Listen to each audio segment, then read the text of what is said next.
Hi, Miss Paul's class. This is Mrs. St. Germain again. This is my third video on Goldilocks. So if you're watching this video, then I'm going to assume you've already watched the video on Goldilocks and the Three Bears and Goldie Rocks and the Three Bears. In this video, I'm going to read to you Goldilocks and the Three Dinosaurs. It's retold by Mo Williams.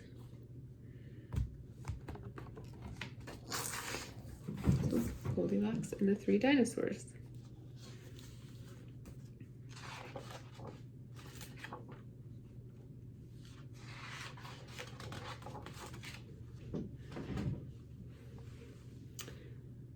Once upon a time, there were three dinosaurs: Papa Dinosaur, Mama Dinosaur, and some other dinosaur who happened to be visiting from Norway. Home sweet dinosaur home.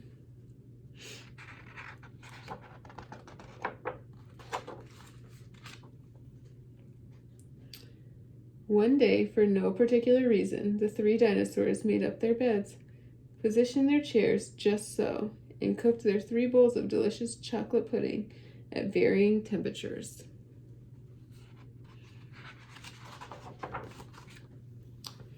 "Oh boy," said Papa Dinosaur in his loud, booming voice. "It is finally time to leave and go to the, someplace else." Hee hee hee. "Yes," continued Mama Dinosaur, "I sure hope no innocent little succulent child happens by our unlocked home while we are, someplace else."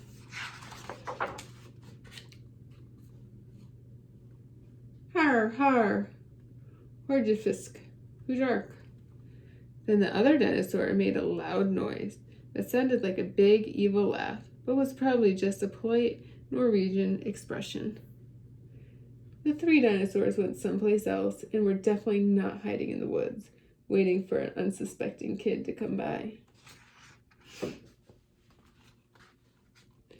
Sure enough, 5 minutes later, a poorly supervised little girl named Goldilocks came trespassing along.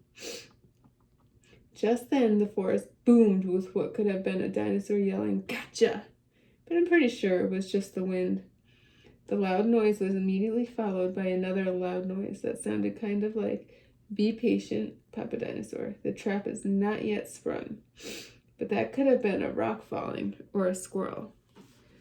So we're going to pause right here for a minute. I want you guys to make note, like in your head or on a piece of paper, of the differences that you've already noticed from this story compared to the other 2 stories that I read to you.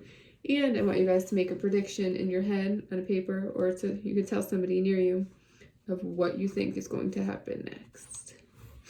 So we're going to take a minute and do that.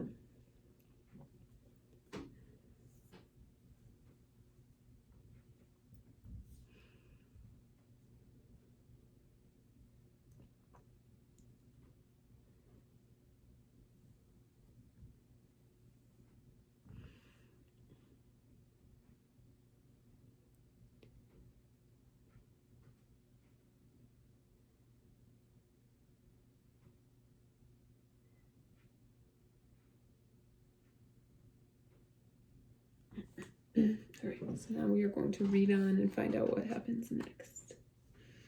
See if any of you guys predicted what might happen.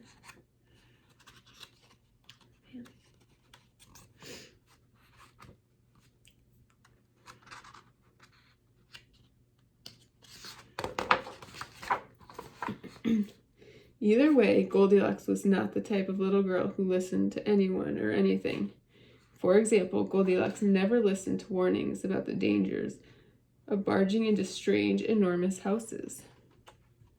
So as soon as Goldilocks came across a strange, enormous house, she barged right in.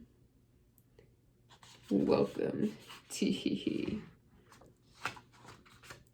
Inside, Goldilocks immediately smelled the 3 bowls of delicious chocolate pudding.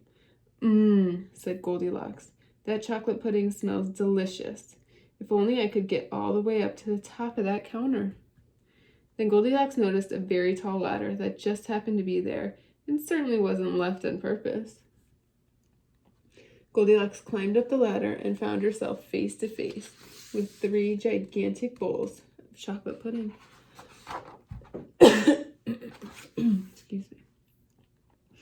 first bowl of chocolate pudding was too hot, but Goldilocks ate it all anyway, because hey, it's chocolate pudding, right?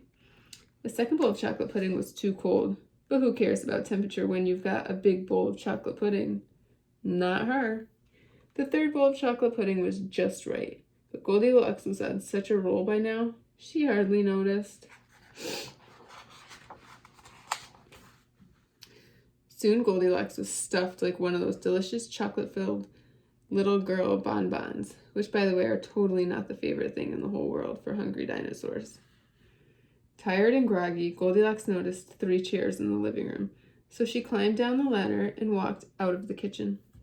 The first chair was too tall, the second chair was still too tall, but the third chair was too tall. Goldilocks wasn't going to climb that high just to sit in some chair, so she hiked over to the bedroom. When she got there, Goldilocks noticed that the beds were also gigantically big. "What is going on around here?" groaned the exhausted girl. "The bears that live here must be nuts." Just then, the room filled with a loud, booming noise that was either a passing truck or a dinosaur gloating. "A few more minutes and she'll be asleep. Delicious chocolate-filled little girl bonbons are yummier when they're rested." Even a little girl who never listens to anyone or anything had to hear that. I don't know if you guys can see it, but it's the little dinosaurs right here peeking in the window of Goldilocks. Home sweet dinosaur home. Goldilocks took a minute to stop and think, which was longer than she was used to stopping and thinking. "Hey," she told herself, "this isn't some bear's house. This is some dinosaur's house." Say what you like about Goldilocks, but she was no fool. As quickly as she could, she ran to the back door and got out of there.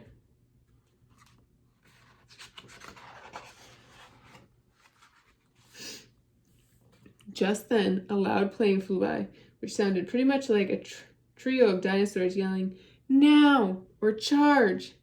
or the Norwegian expression for chewy bonbon time. Suddenly and completely, the 3 dinosaurs rushed through the front door. But they were too late.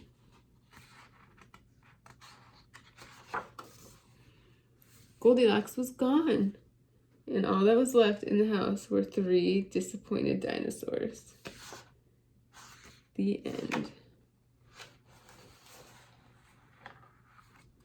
So this one, we've been focusing on morals and lessons learned in the different stories previously of the 3 little pigs and now on Goldilocks. So I want you guys to think of different morals that would have came from this story. It actually tells us one moral, which I'm going to share with you guys. It says, the moral is, if you ever find yourself in the wrong story, leave. So I want you guys to take that moral and think of what that moral might mean, and maybe connect something that's happened in your life or somebody that you know's life to that moral. And I also want you guys to start thinking about what you might want to write your own Goldilocks story on, because that's what I'm going to have you guys do once I finish the next story, which is Goldilocks and the 3 bears. So that will be the next video that you guys will watch. But until then, I hope you guys are staying safe. I hope you guys are staying healthy, getting outside, getting some fresh air, and I hope to see you all soon. Thank you.